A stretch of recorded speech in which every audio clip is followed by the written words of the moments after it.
जय गुरु मित्रांनो,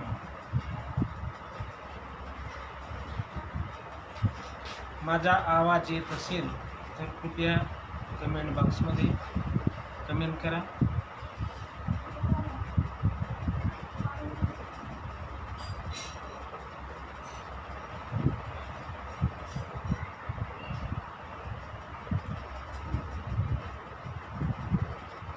जय गुरु मित्रांनो, माझा आवाज येत आहे का?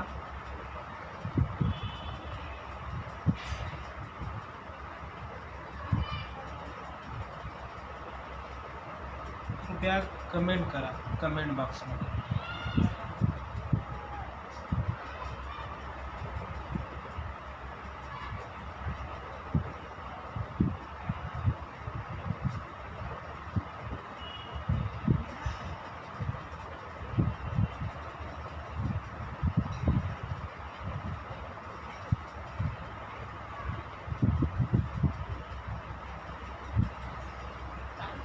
नाही आवाज मला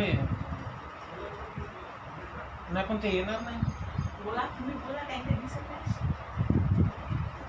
मला हो म्हणून कमेंट आली पाहिजे.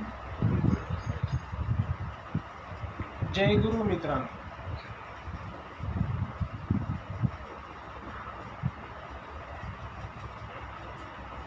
हो दादा म्हणून असं नाही लिहून झालं ना. करा चालू, काय नाही.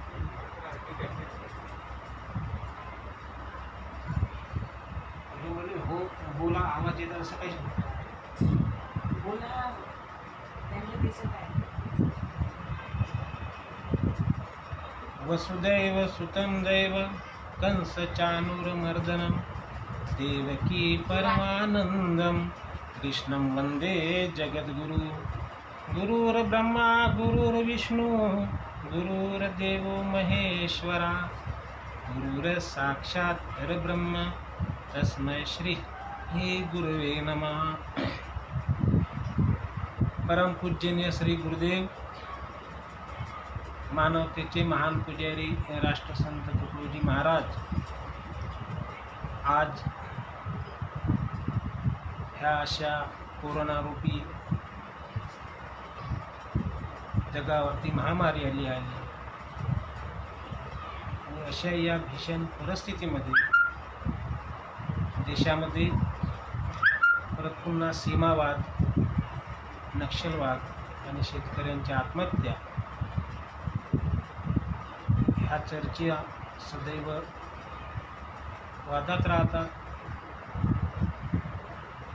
आणि अशा भीषण परिस्थितीमध्ये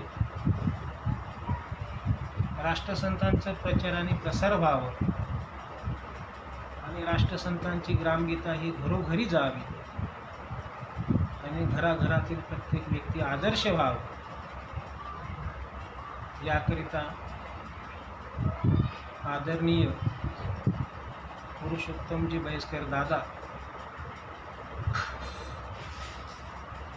यांनी माझ्याशी संवाद साधून संत मोदरकर विचारमंच फेसबुकच्या माध्यमातून मला बोलण्याची, विचार व्यक्त करण्याची संधी मिळाली. हे माझं सौभाग्य. बोलण्याचा प्रयत्न करतो. 51व्या पुण्यतिथी महोत्सवाच्या निमित्ताने बऱ्याच ठिकाणी मी ध्यानावरती, प्रार्थनेवरती भाषण केलेलं आहे. हे पहिल्यांदाच असं लाईव्हच्या माध्यमातून ते प्रक्षेपण होत आहे. भाषण करताना कधी मी कोण्या पार्टी पक्षाचं लेबल कधी भाषण करत नाही.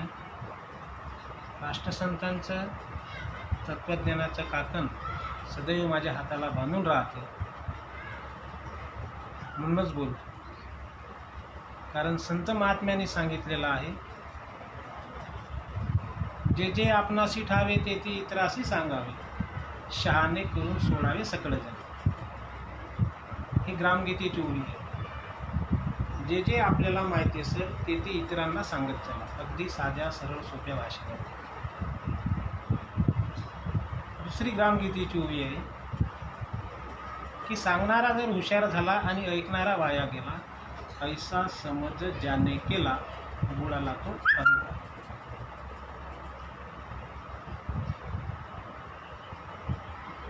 मग अहंकार न ठेवता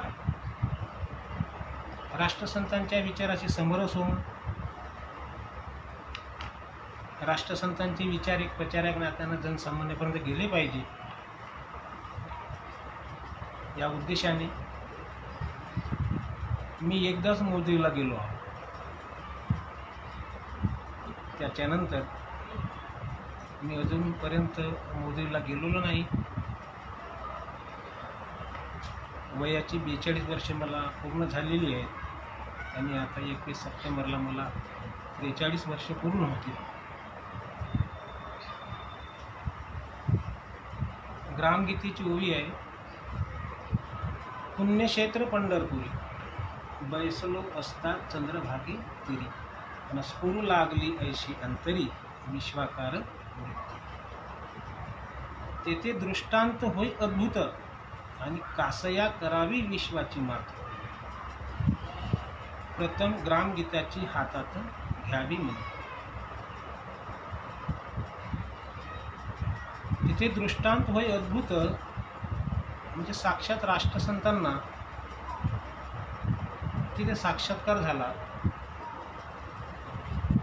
आणि परमेश्वराच्या प्रसादाने कृपा प्रसादाने त्यांच्या हातून ग्रामगीता ही प्रत्यक्ष परमेश्वराने अखिल मानवाच्या विश्वकल्याणाकरिता त्यांच्या हातातून लिहिल्या गेली. कासया करावी विश्वाची मात. प्रथम ग्रामगीताची हातात घ्यावी म्हणजे मग जगाचा उद्धार करण्यापेक्षा प्रथम गाव. मग राष्ट्रसंतांना गाव कसं अपेक्षित आहे? ग्रामगीता आणि आजचं वर्तमान, आजचं जीवनमान. आणि जीवनमान म्हणलं तर जीवनमानची साधी सरळ आपल्याला व्याख्या करता येईल. सुखदुःखाच्या धाग्याने बिनलेलं वस्त्र म्हणजे जीवनमान. मग राष्ट्रसंतांना जो गाव अपेक्षित आहे, राष्ट्रसंतांच्या विचारानुसार त्या गावामध्ये कसं वातावरण पाहिजे, तसे आजचे गाव आहेत का हा एक प्रश्न आहे.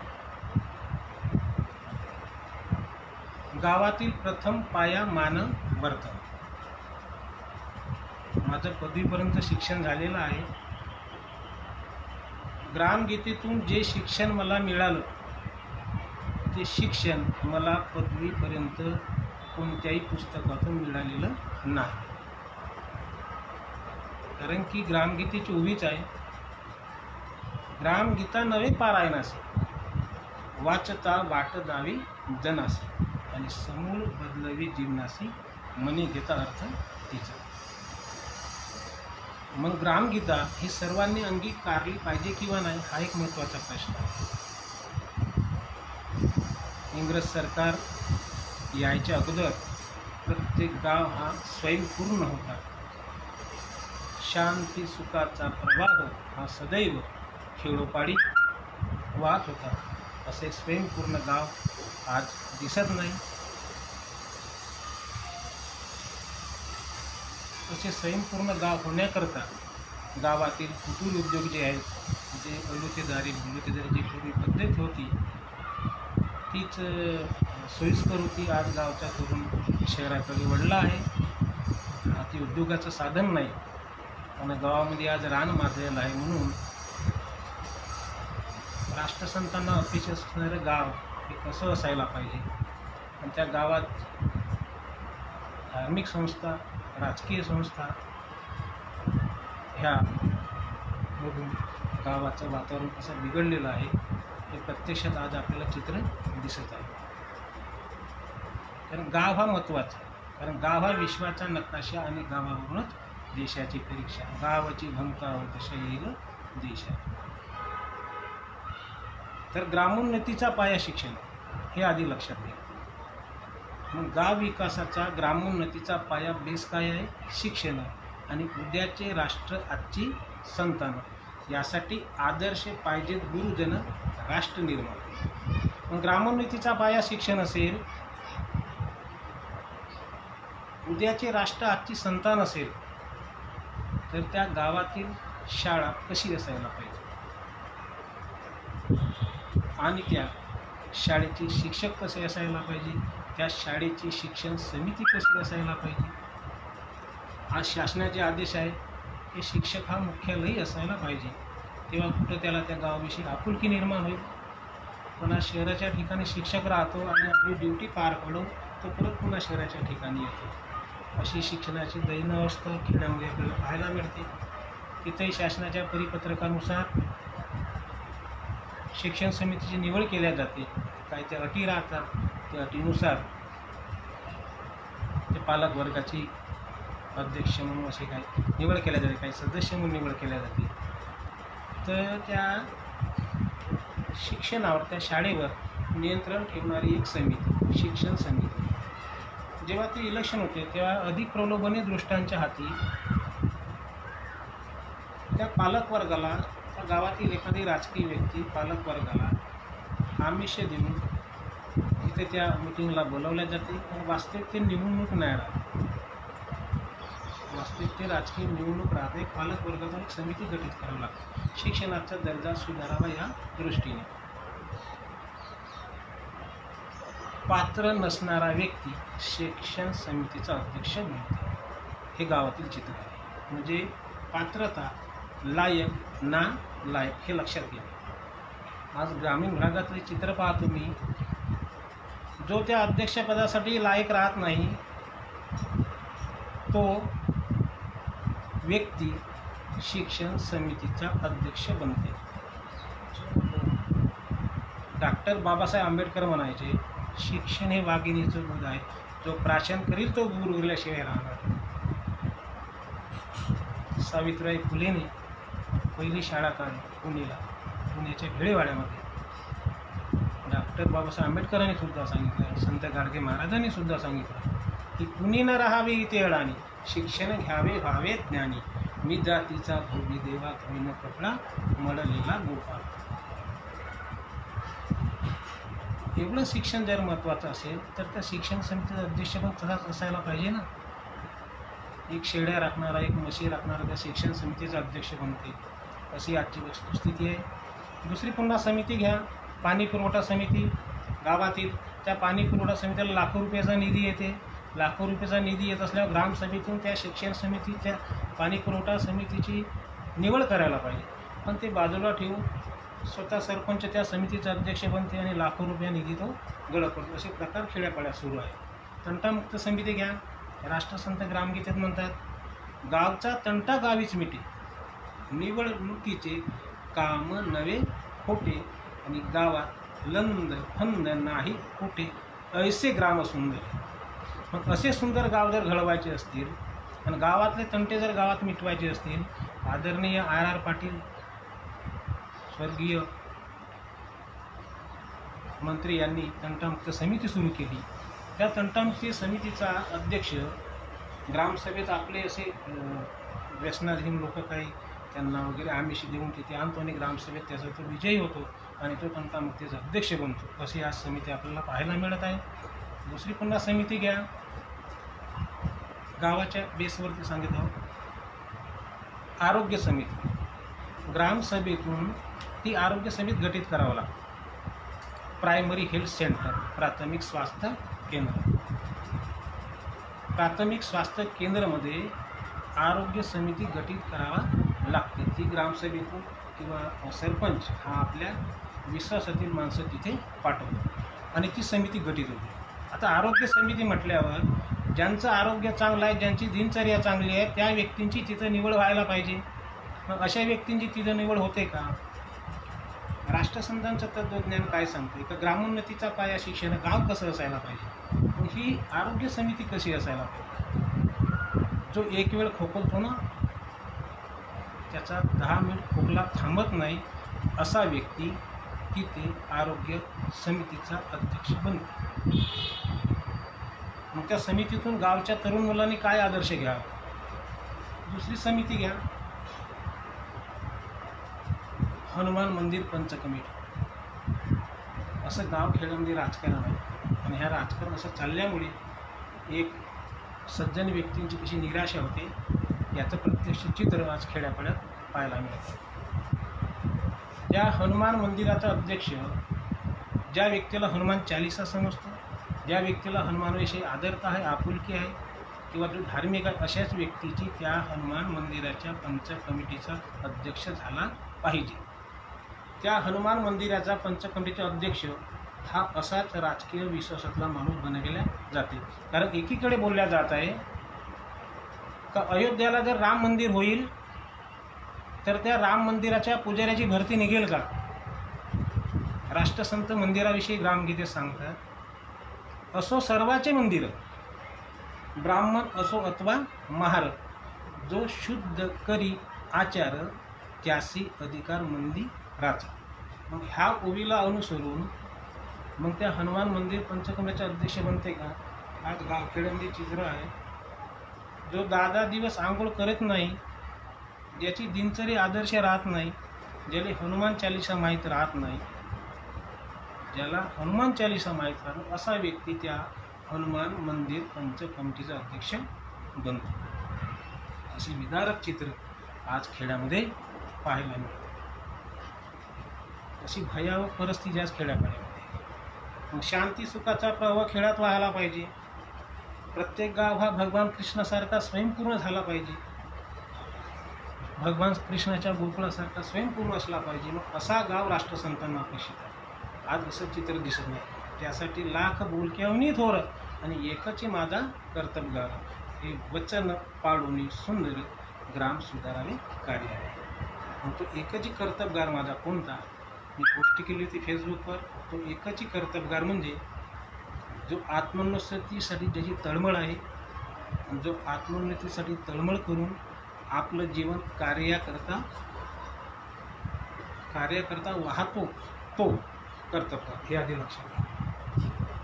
मग राष्ट्रसंत शिकले किती होते? हे झालं गावाचं वर्णन. राष्ट्रसंत शिकले किती? मोजके 3 वर्ग. मग एवढं जगाच्या पाठीवर साहित्य राष्ट्रसंतांनी कसं लिहिलं याचं श्रेय शुद्ध राष्ट्रसंत आपल्या गुरुला देतात की सद्गुरु आड़कू ने यह कृपा सिंचन किया, तुम भी भजन लिखते रहो, ये आशीष मुझको दिया. तब से भजन लेखन बढ़ा, इस हाथ से संभले नहीं, और गंगा प्रवाहित वाक्य रचना सहजही होती गई. हे गंगा प्रवाहित वाक्य रचना सहजही होती गई हे शब्द खूप महत्त्वाचे आहेत. आणि एवढं मोठं साहित्य आज जगाच्या व्यासपीठावर आज राष्ट्रसंतांनी आपल्यासाठी लिहून ठेवलं. पण त्या साहित्याच्या सेतूवरून चालणारा भक्त पाईकसुद्धा तसाच असायला पाहिजे. कारण संतांनी कथिले ब्रह्मज्ञान, भावया मानवी विशाल मन, राहावया एक समान परस्पर सहकार्य. यासाठी हे तत्त्वज्ञान आहे. आणि आजचं जीवनमान सगळं विपरीत आहे. मग साहित्याची परिभाषा काय आहे? आज बरेचसे साहित्यिक लोक आले. या 1950च्या अगोदर साहित्यिक लोक फार तेवढे नव्हते आणि आता उच्च विद्या विभूषित झालेले आहेत. बऱ्याचशा लोकांनी साहित्य लिहून ठेवलेलं आहे. साहित्याची परिभाषा काय हे खूप महत्त्वाचं, हे आधी लक्षात घ्या. या जगाच्या व्यासपीठावर राष्ट्रसंतांचं साहित्यासारखं साहित्य नाही असं माझं व्यक्तिगत मत आहे. साहित्य या शब्दाचा अर्थ आहे सहित, म्हणजे प्रत्येक जाती धर्माच्या पंथाच्या लोकांना साहित्याची सोबत करते असं साहित्य. कारण साहित्य हे ज्वलनशील आहे. एखादं बिडीचं पेटतं थोटूक जर आपण फेकून दिलं ना तर समाजाला आग लागते. साहित्य वाचन करताना सुद्धा त्याची शास्त्र प्रचिती असणं खूप गरजेचं आहे. जे सर्वांचं सोबत करते ते साहित्य. ह्या साहित्याच्या बाबतीत राष्ट्रसंत काय म्हणतात? मी साहित्य पुस्तकातून शिकलो नाही. मी साहित्य पुस्तकातून शिकलो नाही. मी साहित्य शिकलो अफाट जनसागरातून.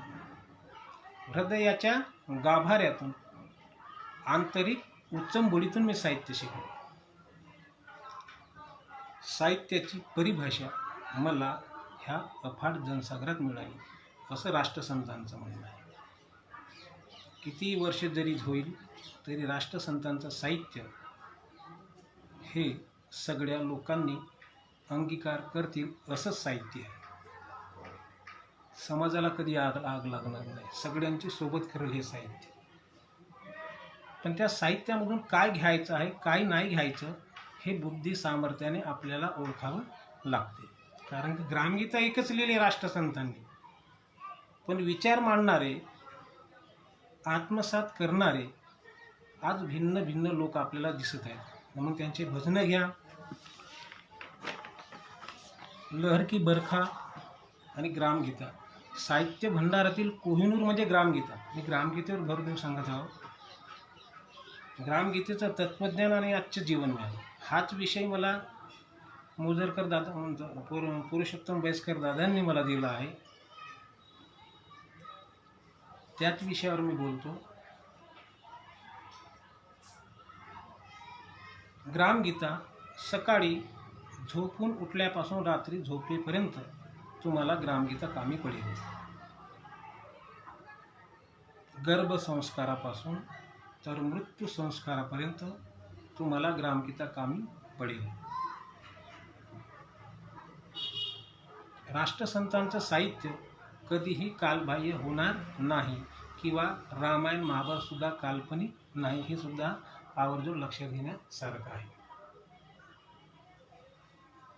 काल्पनिक म्हणणारे काल्पनिक होतील आणि कालबाह्य म्हणणारे सुद्धा कालबाह्य होतील. पण संत महात्म्याचं साहित्य कधीही कालबाह्य होणार नाही. येणाऱ्या हजारो वर्षापर्यंत साहित्य हे सगळ्याचं कामी पडेल. हे साहित्य निर्मिती झाली पुण्यक्षेत्र पंढरपुरी ज्या राष्ट्रसंत बसले तिथून. त्या पुण्यक्षेत्र पंढरपूर याविषयी आजही विचारक लोकांमध्ये साहित्यिक लोकांमध्ये थोडीशी वेगळी भिन्नता आहे. एका अभंगामध्ये त्या पंढरपूर क्षेत्राचं थोडंसं वर्णन आहे. आधी रचली पंढरी, हे आधी लक्षात घ्या. मग वैकुंठ नगरी, जेव्हा नव्हते चराचर तेव्हा होते पंढरपूर. जेव्हा नव्हते चराचर तेव्हा होते पंढरपूर. जेव्हा नव्हती गोदा गंगा म्हणजे गोदावरी आणि गंगा नदी तेव्हा होती चंद्रभागा. असं पंढरपूर क्षेत्राचं वर्णन केलं आहे. राष्ट्रसंतांनी भजनात सांगितलं आहे की वाची विठ्ठल विठ्ठल गाईनं नाच पंढरी पंढरी जाईना. परत पुन्हा दुसऱ्या भजनात राष्ट्रसंत सांगतात, ऐका ऐका त्या देवाची मात गेला सांगोनी पंढरी नाथ. माझा कधीचा पत्ता बदलला लोक वेळे जाती तीर्थाला हा निरोप द्या सकलाला. हे सगळं असं समजून घ्यावं लागते. कधी कधी नास्तिक वर्गात जास्तच उदयास आलेला आहे, तर त्याला राष्ट्रसंतांचे भजन म्हणजे ध्रुवपद ऐकल्यानं होणार आहे का? त्याचं ध्रुवपद पहिलं चरण, दुसरं चरण, तिसरं, चौथं चरण असे प्रश्न राहतात आणि शेवटच्या चरणामध्ये त्याचे उत्तरं राहतात. हे सगळ्यांनी तारतम्याने ओळखावे लागते. जसे मी तुम्हाला एक भजन सांगतो. जसं मंदिरात नाही दिसला सावळा मुरारी, हा एक राष्ट्रसंतांचं भजन आहे. पहिल्या ध्रुवपदामध्ये म्हणतात, मंदिरात नाही दिसला सावळा मुरारी, सावळा मुरारी माझा सावळा मुरारी. पहिल्या चरणामध्ये दिला आहे, तुळशी मार घेऊनी हाती निरांजनी धूपबत्ती महाद्वार ओलांडले पावया नेत्री दीप्ती. नेत्री म्हणजे डोळे, दीप्ती म्हणजे दिव्य. गाभाऱ्यात घंटा स्फुरला नाद सर्व अंगी भरला. नेत्र उघडून बघतो भावनाच्या दिसली सारी. म्हणजे मला मंदिरात देव दिसला नाही, सगळी काही भावना दिसली, असं राष्ट्रसंतांचं म्हणणं आहे. ते दुसऱ्या चरणामध्ये काय म्हणतात, देव देव म्हणती कोणा भूक लागली या नैना म्हणजे डोळ्यांना. चहू बाजूंनी बघतो देव पाहता दिसेना. म्हणून या मागे फिरलो द्वारी झोपडीत शिरलो. हसून या सांगे मजसी रंजल्याची शेवा तारी. म्हणजे हा खूप महत्त्वाचा आहे. म्हणजे जे काय रंजले गांजले त्यासी मने जो आपुले तोची साधू ओळखावा आणि देव तेथेची जाणावं. हे दुसऱ्या चरणामध्ये राष्ट्रसंतांनी सांगितले. आणि तेच राष्ट्रसंत तिसऱ्या चरणामध्ये काय सांगतात? कोण बोलत आहे बघतो. म्हणजे कोण बोलत आहे? झोपडीत कामे करीतो, बाजू ठेवून या बंसी जने सवी दळणे दळीतो. आता बंसी म्हणजे बासुरी, अलगूच, पावा. बाजू ठेवून या बंसी जनी सवे दळणे दळीतो म्हणजे साक्षात परमेश्वर हे जनी सवे म्हणजे भक्तासोबत आपल्या प्रत्यक्षात काम करायला येतात. चमकदार मुकुटावरती धूर जंग बसली माती, पाही लागलासे तुकड्या सुदबुद गेली सारी. हे खूप महत्त्वाचं वाक्य आहे. ह्या वाक्याकडे कुणीही लक्ष देत नाही. म्हणजे सुदबुद गेली म्हणजे माझी पंडिताई गेली असं राष्ट्रसंतांना सांगताय. मला जाणीव झाली, माहिती झाली की भक्ताच्या हाकेला सुद्धा परमेश्वर धावत असतो. नेमकं मंदिरात नाही दिसला मुरारी हे असंही म्हणणं त्या ध्रुवपदवीने दिलं आहे. पण त्याचं उत्तर हे शेवटच्या चरणामध्ये दिलं आहे. याचे सगळ्यांनी आज लक्ष द्यायला पाहिजे. परत पुन्हा दुसरं भजन सांगतो मी तुम्हाला. तुमने जानी हमने जानी क्या कहते हो बात पुराणी. हे ध्रुवपद आहे भजनाचं. आता एवढंच म्हणल्यानं होणार आहे का? पहिल्या चरणामध्ये त्या भजनात दिला आहे, तुमने जानी हमने जानी क्या कहते हो बात पुरानी. रावण को 10 शीर बनाए उसने तो कैलास उठाए. भगवान शंकराचा भक्त हा रावण होता. रावण को 10 शीर बनाए उसने तो कैलास उठाए, वे तो बड़ी फिर तपी कैलाए, फिर क्यों किया ये बेईमानी. ही बेईमानी कशासाठी केली? क्या कहते हो बात पुरानी.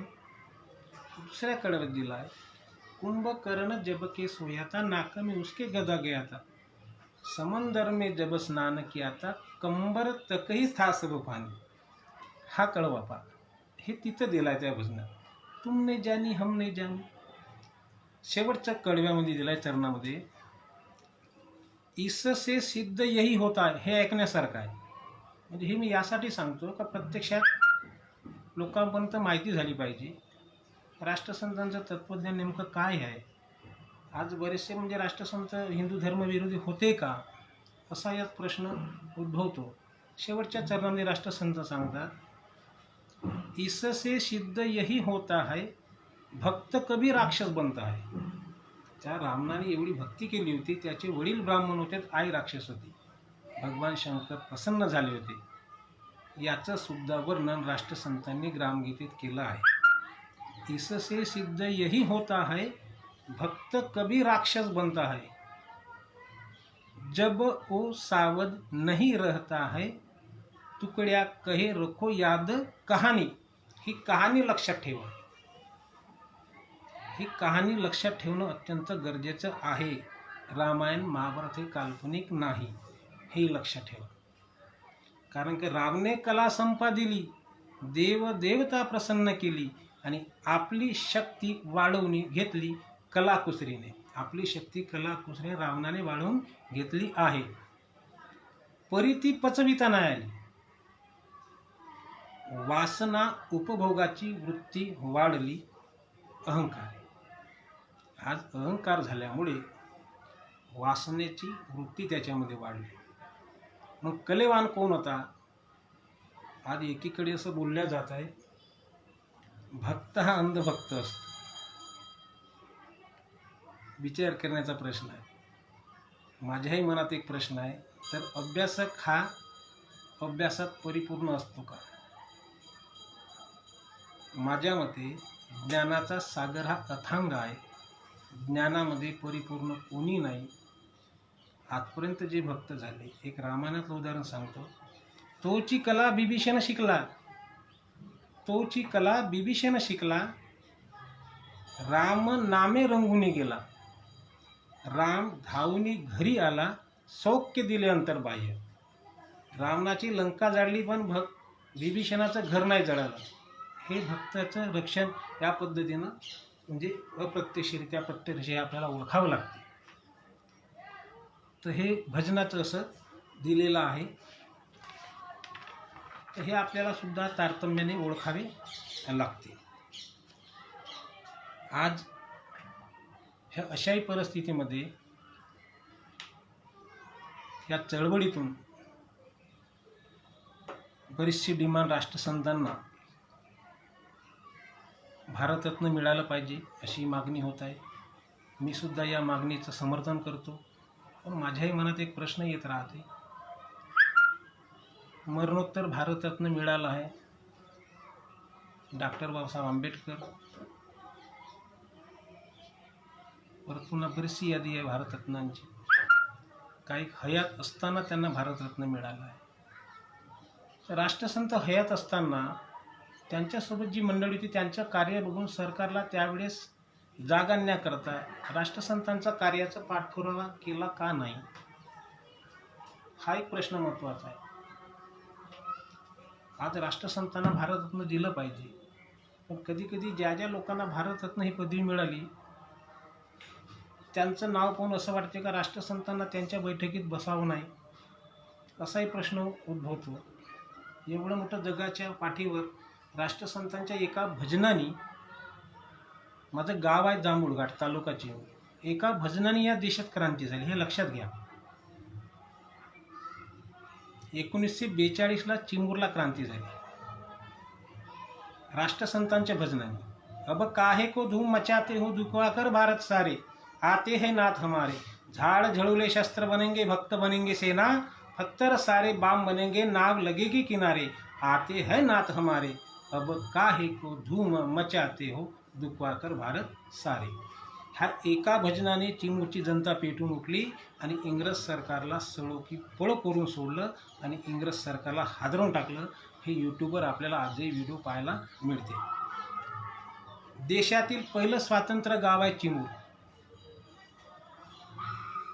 तेव्हा ती घोषणा दिली होती, सूचना दिली होती. यूट्यूबवर तुम्ही ते व्हिडिओ पाहून घ्याल. तिथे ते चिमूरचा इतिहास दिला आहे. चिमूर क्षेत्रच हा राष्ट्रसंतांच्या चमत्कार या शब्दाने भरलेला आहे. चमत्कार हा शब्द राष्ट्रसंत हयात होते तिथपर्यंत ठीक होतं, त्याच्यानंतर चमत्कार शब्द कालबाह्य झालेला आहे टोटली. हे माझं व्यक्तिगत मत आहे. मग एका भजनाने जर क्रांती होत असेल, मग त्यावेळेस राष्ट्रसंतांच्या चळवळीतील लोकांनी त्या सक्रियतेने काम करायला पाहिजे होतं आणि राष्ट्रसंतांची ही भारतरत्न ही पदवी त्यावेळेस ते पूर्णत्वास न्यायला पाहिजे होती. हा एक महत्त्वाचा प्रश्न आहे.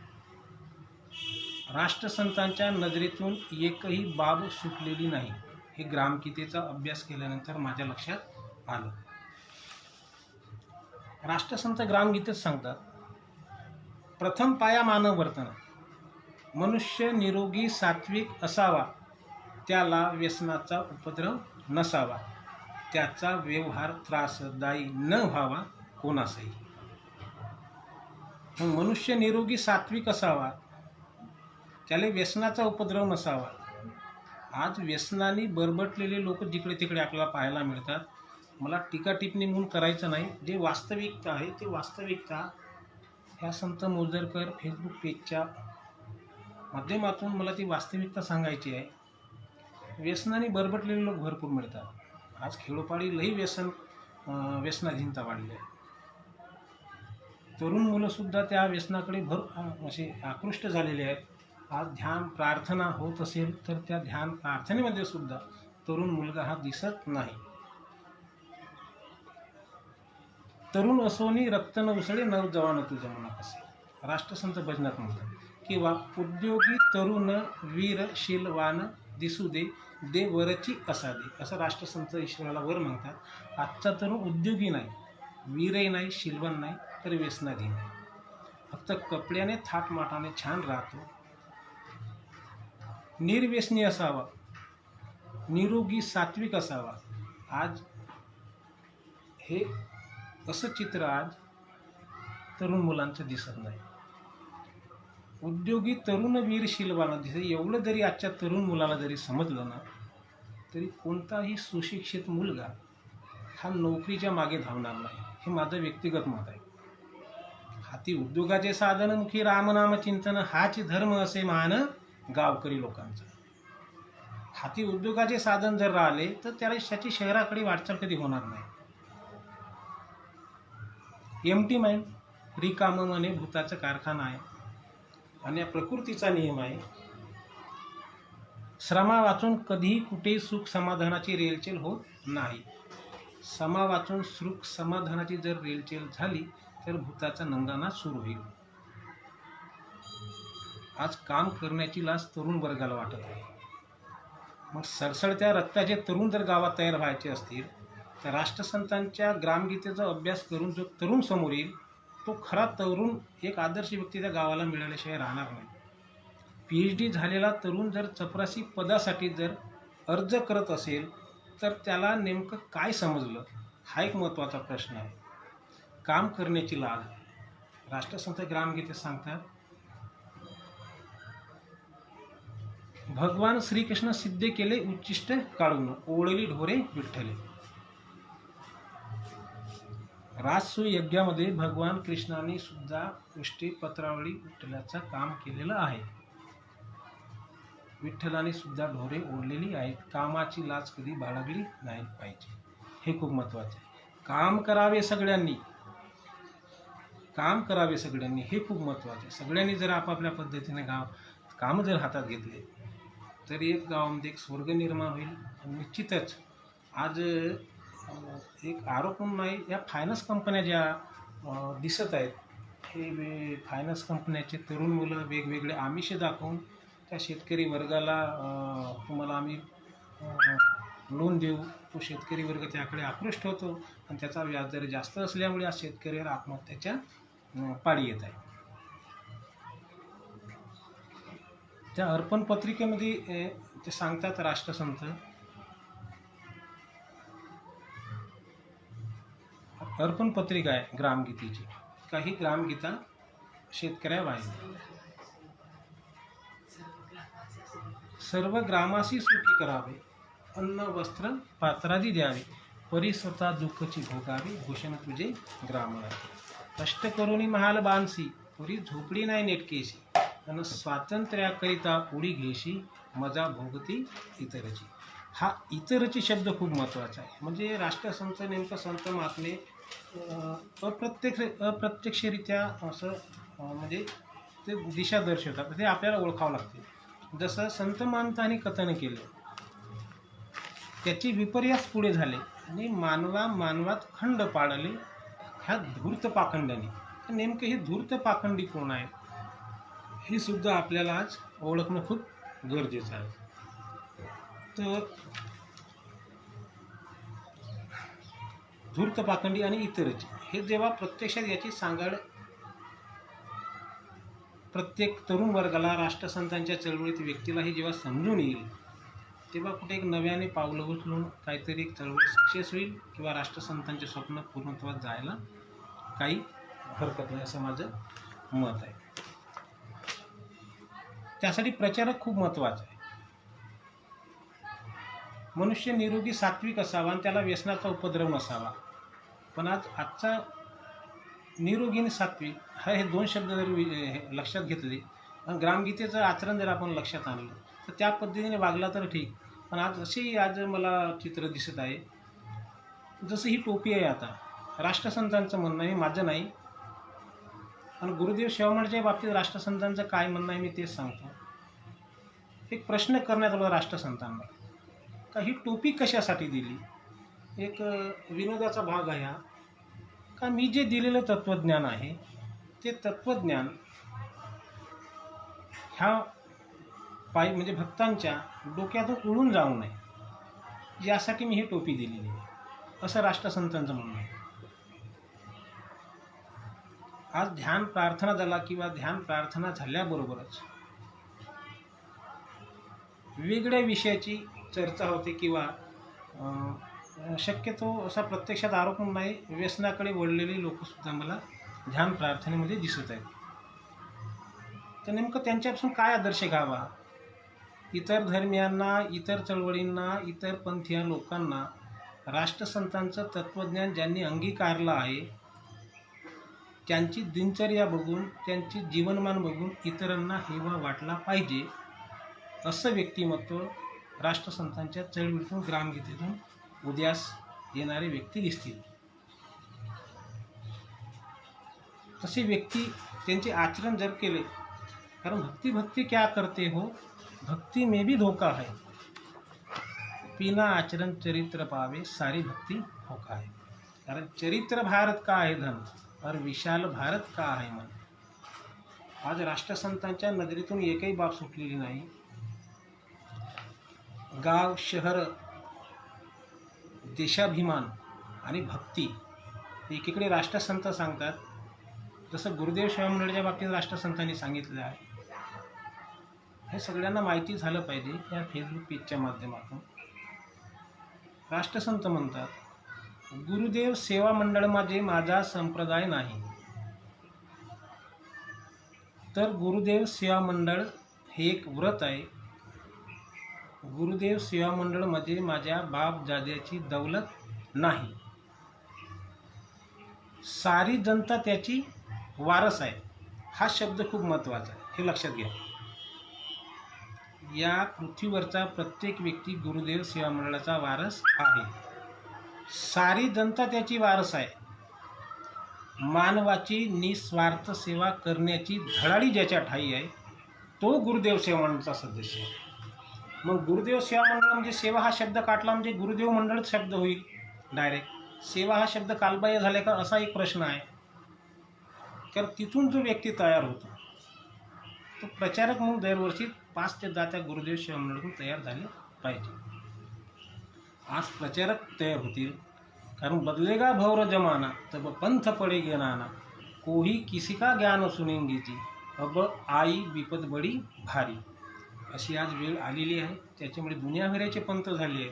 आणि अशा भिन्न भिन्न संस्काराचे लोक आहे, भिन्न संस्कारे भरले लोक, एकास न मिळती एक, कोणी जन्मताही सुरेख, ताल न साधे जन्मभरी कोण. म्हणून अशा भीषण परिस्थितीमध्ये अशा विचारांचा कल्लोळ असल्यामुळे त्याच्यामुळे खूप असा कल्लोळ झाला आहे आज. त्याच्यामुळे नेमकं अशा भिन्न परिस्थितीमध्ये नेमकं कसं पद्धतीने प्रचार करावा हा एक मोठं आव्हान आहे गुरुदेव सेवा मंडळाच्या प्रचारकांना. प्रत्येकाने एक राष्ट्रसंतांच्या ग्रामगीतेचं परिपूर्ण असं वाचन करावं आणि ते समजून घ्यावं. आज काही असे आरोप प्रत्यारोप किंवा असं साहित्यातून काही रोखठोक बोलणारी व्यक्तिमत्व मला दिसतात. राष्ट्रसंत तुकडोजी महाराजाची पुण्यतिथी ज्या ठिकाणी होते, आज गावागावची चित्र मी पाहतो, त्या पुण्यतिथीला वास्तविक कोणते माणसं बोलवले पाहिजे हा एक महत्त्वाचा प्रश्न आहे. आपलं हे चळवळ, हे क्षेत्र राजकीय क्षेत्र नाही, हे खूप महत्त्वाचं आहे.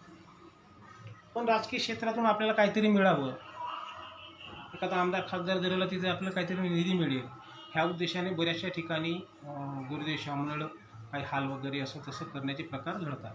आणि जिथे पैसा आला तिथं दुफडी आहे, आत्मीयता राहत नाही, सेवेची कोणाला आत्मीयता राहत नाही, अशी परिस्थिती आहे आज दिसत आहे. फक्त त्याच दिवशी राष्ट्रसंतांचे विचार आत्मसात केले जातात आणि बाकी इतर दिवशी त्यांचे विचार हे पायदळी तुळवल्या जातात. प्रत्यक्षात अमान्य करणारे सुद्धा मला बरीचशी मंडळी दिसली आहे. का राष्ट्रसंतांनी ग्रामगीता लिहिली असेल, त्यांना भजने लिहिली असतील, ते शिकलेच किती होते. तर एक असं सांगावं असं वाटते का प्रत्यक्षात प्रमाण माना राष्ट्रसंतांच्या ग्रामगीतेला. जसं संत तुकाराम महाराजाचं एक उदाहरण आहे. संत मुकुटमणी हा शब्द ग्रामगीतेत आलेला आहे तुकाराम महाराजाबद्दल. संत मुकुटमणी राष्ट्रसंतांचं तत्वज्ञान असेल किंवा संत महात्म्याचं साहित्य असेल, तत्वज्ञान आणि आजचं जीवन हाच माझा विषय. मग नेमका हा फरक सांगतो. संत मुकुटमणी या शब्दावरून सगळ्यांनी समजून घ्यावं. इतर साहित्यिक लोकांना काय लिहून ठेवलं आहे त्याचंही बुद्धी सामर्थ्याने ओळखा. अप्रत्यक्षात सगळ्यांनी समजून घ्या. जसं आता संत मुकुटमणी ह्या शब्दावरून किंवा संत श्रेष्ठ तुकाराम महाराज ह्या शब्दावरून सगळ्यांनी समजून घ्यावं लागते. जसं निमित्त राहते की ईश्वराचे जन्म देणे आणि आईवडिलास निमित्त करणे, विद्या गुरुशी शिकवणे, भाग्य बने गावाचे. काही असा निमित्तसुद्धा असू शकते. आता उदाहरणार्थ समर्थ रामदास स्वामीचं उदाहरण घ्या. समर्थ रामदास स्वामीसुद्धा आरोप प्रत्यारोप आहेत. पण अध्याय 2 मध्ये राष्ट्रसंतांनी समर्थ रामदास स्वामीचा फोटो ठेवलेला आहे. त्यांची ओवीसुद्धा ग्रामगीतेमध्ये आहे. त्यांच्यावरही आरोप प्रत्यारोप असे आहेत. तर या अशा मतांचा जो कल्लोळ आहे. परत पुन्हा शिवाजी महाराजाबद्दल थोडंसं बोलतो. राष्ट्रसंत भाषणामध्ये सांगतात, शिवाजी महाराज हे भगवान शंकराचे रुद्रा अवतार होते. राष्ट्रसंत भाषणात सांगतात. पण आजचा उच्च विद्या विभूषित वर्ग, ज्ञानी वर्ग, बुद्धिवादी वर्ग, शिवाजी महाराज जर भगवान शंकराचे रुद्रा अवतार होते, मग त्यांनी तिसराच डोळा उघडला का नाही? आणि त्यावेळचे जे आपल्यावर दडपशाही होती, गुलामशाही होती, त्या गुलामशाहीला म्हणजे ज्यांचं वर्चस्व होतं समाजावरती, त्यांच्यामुळे छळ होत होता समाजाचा, त्यांचा नायनाट का केला नाही? किंवा भवानी मातेने जर शिवाजी महाराजांना तलवार दिली तर मग तोफच का नाही देऊन टाकली? म्हणजे एका तोफेने सगळे मरून पावले असते. काय सृष्टीचे नियम असतात मित्र हो. त्या सृष्टीचे नियम, नीतिनियम सगळं पालन करून करावं लागतं. हे ओळखावं लागतं. हे ओळखण्याची ज्याची क्षमता असेल त्याला ग्रामगीता नक्कीच समजली असं माझं व्यक्तिगत मत आहे. कारण देवी निर्माण केली शिती, ही पृथ्वी ईश्वराने निर्माण केली आहे आणि तिच्या पोटी अनंत जीव होती.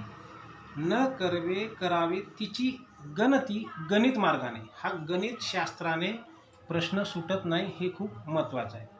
आणि दुसरी एक ओवी आहे, देवी निर्माण केली शिती, प्रजा वाढवी प्रजापती. आता प्रजापती हा शब्द कोणासाठी आहे हे तुम्ही लक्षात घ्या.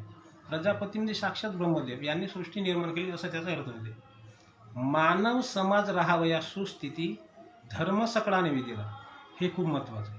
म्हणजे ह्या पृथ्वीवरचा प्रत्येक व्यक्ती एकमेकाला सहाय्यक पूरक असला पाहिजे आणि संत महात्म्याच्या विचारसारणीवर ह्या समाजाची रचना झाली पाहिजे, हेच महत्त्वाचं आहे. आणि ज्या ज्या संत महात्म्यांनी आज थोर पुरुष झाले, या थोर पुरुषाबद्दलही सांगतो. आज वेगवेगळे विचारसारणीचे लोक म्हणजे एकत्रित येत आहेत. एक वेगळी विचारधारा चालू आहे. पण सगळं कार्य एकच आहे, आत्मोन्नती आणि कार्यातची स्वर्ग नरक, सकाम ग्रंथाचे फौल कौतुक आणि मिथ्या कल्पनात भुलले लोक स्वार्थी यांच्या. तर दुसरीकडे महाराज म्हणतात, अनुभवे सांगतो तुम्हा प्रती, करू म्हणाल ते साधेल निश्चिती आणि करा आत्मोन्नती तुकड्या म्हणे. तर हे आपल्याला डिसाईड करणे, हे नेमकं आपल्याला आत्मोन्नती करायची आहे की आपल्याला कार्याकडे वळायचं आहे, हे आपल्याला ठरवायचं आहे.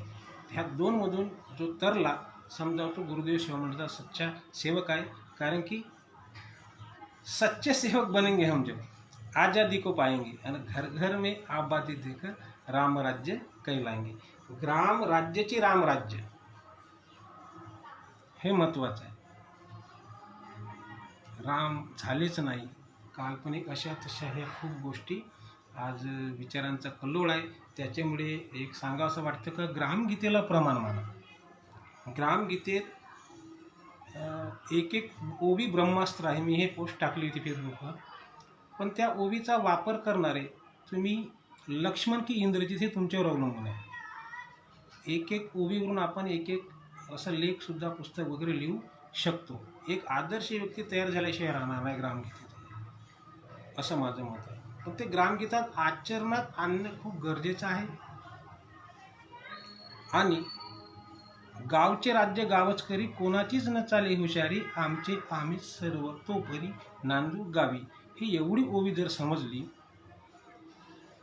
तर तुकाराम दादा गीताचार्यांनी जी चळवळ चालवली, जो स्वातंत्र्याचा लढा चालवला, हा लढा चालविणारा समोर असं मला चळवळीत आज दिसत नाही. राष्ट्रसंतांचं तत्त्वज्ञान आजच्या जीवनात हा खूप डिफरन्स पडलेला आहे. टोटली कलियुगाला अपेक्षित असलेलं जीवन आज लोक जगताना मला दिसत आहेत. जे कलियुगाला अपेक्षित आहे, जे कलियुगाचं जे कार्य होतं, तो कलियुगच त्याप्रमाणे आज सगळं घडवून येत आहे. पण कलियुगाच्या मस्तकावर लात मारणारा साधक मला आज दिसत नाही. ती ताकद आहे राष्ट्रसंतांच्या तत्त्वज्ञानामध्ये. पण याचा अंगीकार आपण करणं खूप गरजेचं आहे. मी स्वतःसाठी घर बांधणार नाही हे सांगूच इच्छितो. पैसा जर झाला तर नक्कीच बांधेन, सर्वसामान्यच व्यक्ती आहे मी. पण गावागावामध्ये गुरुदेव सेवा मंडळी निर्माण झाली पाहिजे. आणि गावागावच्या गुरुदेव सेवा मंडळामधून प्रचारक निर्माण झाले पाहिजे, एक आदर्श व्यक्ती निर्माण झाले पाहिजे, ज्यांचं काही चरित्र नाही, ज्यांचं काही लिटरेचर नाही, ज्यांचं काही वाङ्मय नाही, अशाकडे आज लोंढे चाललेले आहे. ही फार चिंताची बाब आहे. याचं चिंतन करणंही खूप गरजेचं आहे. ग्रामगीतेची सुरुवातच ओम या शब्दापासून झाली हे आधी लक्षात घ्या. आणि ग्रामगीता ही गुरुशास्त्र स्वानुभव संमत आहे. साऱ्या उपनिषद रूपी गायीचं दोहन करून हे ग्रामगीता तयार झालेली आहे. तर ओम हा शब्द म्हणल्याबरोबर काही विचारवंत व्यक्ती असे म्हणतात का ओम हा शब्द म्हणजे इतर कोणत्या धर्माचा नसून असं एक अंतरंगातील स्वर आहे बा, किंवा अशी अशी वेगवेगळी परिभाषा आज आपल्याला दिसत आहे. तर हे प्रत्यक्षात आपल्याला समजून घेणं खूप गरजेचं आहे. राष्ट्रसंतांचं साहित्य, आजचं जीवनमान, तत्त्वज्ञान, आजचं जीवनमान याचा टोटली जर असा अभ्यास जर केला तर राष्ट्रसंतांच्या ग्रामगीतेप्रमाणे हा कारभार सुद्धा चालायला पाहिजे. टोटली सगळं चेंज होईल. जर ग्रामगीता परिपूर्णता जर लक्षात आली आणि लोकशाहीची खरी व्याख्या जर लोकांना कळली तर परिवर्तनाची लाट ह्या चळवळीतून येऊ शकते. तन मन धन से सदा सुखी हो भारत देश हमारा. किंवा लोकांनी लोकांसाठी चालविलेलं राज्य म्हणजे लोकशाही. तर राष्ट्रसंत ग्रामगीतेत म्हणतात लोकशाहीत जे सत्ताधारी ते मालक नव्हे निर्धारी, आणि लोकसेवेचा कारभारी जबाबदारी ही त्याची. एवढं जरी लक्षात आलं ना तरी तरुणाचं संघटन होऊन कार्य पूर्णत्वास गेल्याशिवाय राहणार नाही. हे सगळं आपल्याला समजून घ्यावं लागते. तर अध्यात्म याच्या बाबतीत जर बोलायला गेलो तर राष्ट्रसंतांचा आनंदामृत ग्रंथ आहे. त्या ग्रंथाची सुरुवातसुद्धा श्री गणेशाय नमः, शारदाय नमः, सरस्वती नमः ह्या शब्दाने सुरुवात झालेली आहे. गणपती बाप्पा मोरया म्हणल्याबरोबर गणपती हा मोर्यकालीन होता असं त्याचा अर्थ होत नाही. मोरया या शब्दाचा अर्थ आहे मूळ वस्ती स्थान. म्हणजे पुढच्या वर्षी लवकर या, गणपती बाप्पा तुम्ही आपल्या गावाला चालले, पुढच्या वर्षी लवकर या. तर कधी गणपती महाराज कधी स्वप्नात आले का, किंवा राष्ट्रसंत स्वप्नात आले का माझी पुण्यतिथी करा, किंवा गणपती महाराज हे स्वप्नात आले का असे म्हणाले का मला मांडा म्हणून? कधीच नाही. हे आपल्याला करायचं. त्याची मूर्ती किती मोठी करायची हे आपल्याला डिसाईड करायचं आहे. आज देवना ही संकल्पना अशी बरीचशी समज होत आहे. देव नाही आहे, मंदिरामध्ये बलात्कार होतात, हे असे जे भ्रष्टाचार, खून खराबा, दरोडे, नीती नाही, धनसंपत्तीसाठी हाहाकार माजला, पैशाला खूप महत्त्व आलं. तर मंदिरामध्ये जर बलात्कार होत असतील तर तुमचा देव काय करत होता? कारण यदा यदा ही धर्मस्य ग्लानिर्भवती भारत अभ्युत्थानम् धर्मस्य तदात्मानं सुजानयम् परित्राणाय साधूना विनाशाय च दुष्कृता धर्म संस्थापनार्थाय संभवानी युगे युगे.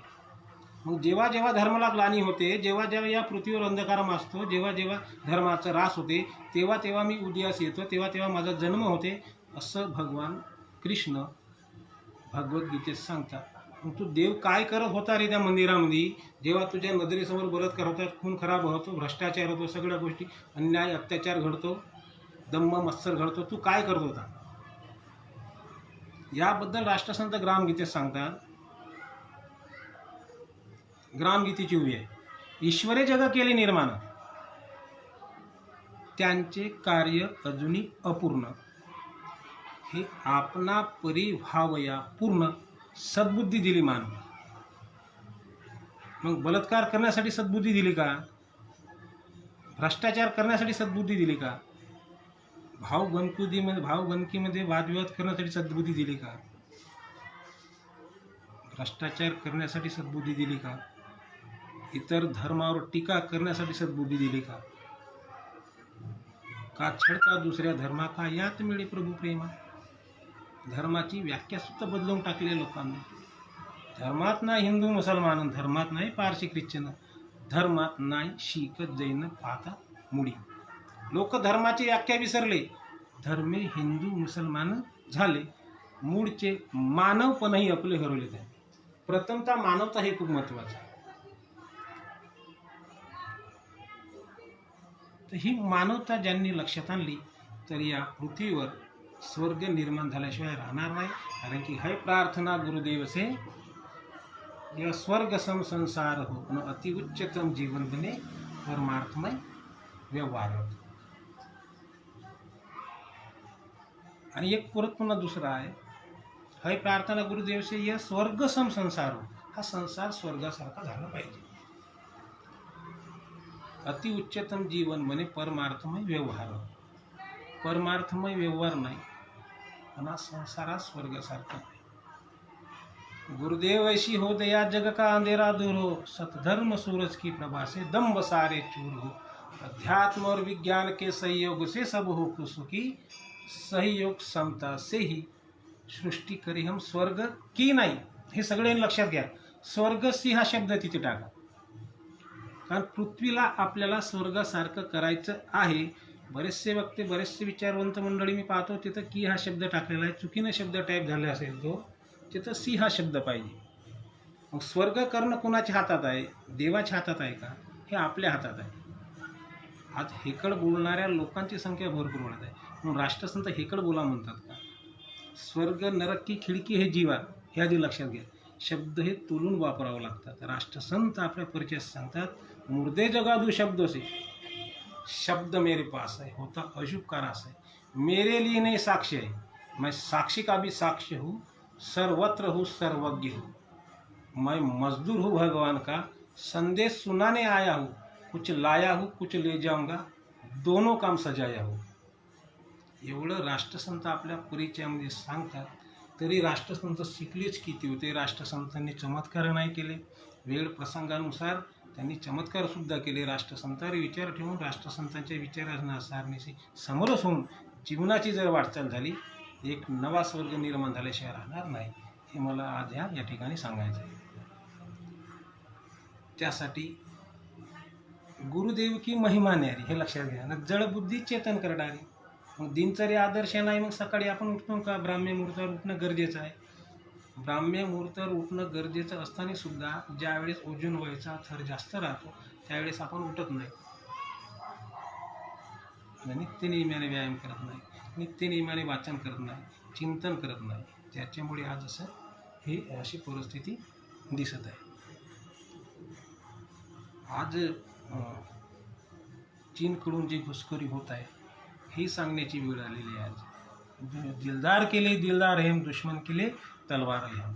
राष्ट्रसंतांचं तत्त्वज्ञानाचं जर याच्या जीवनमान आज जे रेलचेल चालू आहे त्याचं जर अंगीकार प्रत्येकाने केलं, प्रत्येक राजकीय नेत्यांनी जर केलं तर निश्चितच स्वर्ग निर्माण झाल्याशिवाय राहणार नाही. कारण मिट जाए हिंसाचार जब मानव बने सबकी दिल. ह्या जगातला हिंसाचार जर नष्ट झाला आणि प्रत्येक व्यक्ती हा मानवतेने जर वागला, मिट जाए हिंसाचार जब मानव बने सबके दिल. हिंसा पशुवत कर्म है ये क सके सब साथ में. म्हणजे हिंसा कोणासाठी आहे? पशु पक्ष्यांसाठी आहे. छोट्या सरड्याला मोठा सरडा खातो, लहान मासळीला मोठी मासळी खाते. जीवो जीवन अन्न साखळीचा प्रश्न आहे. हे पशु पक्ष्यासाठी हे सगळं आहे.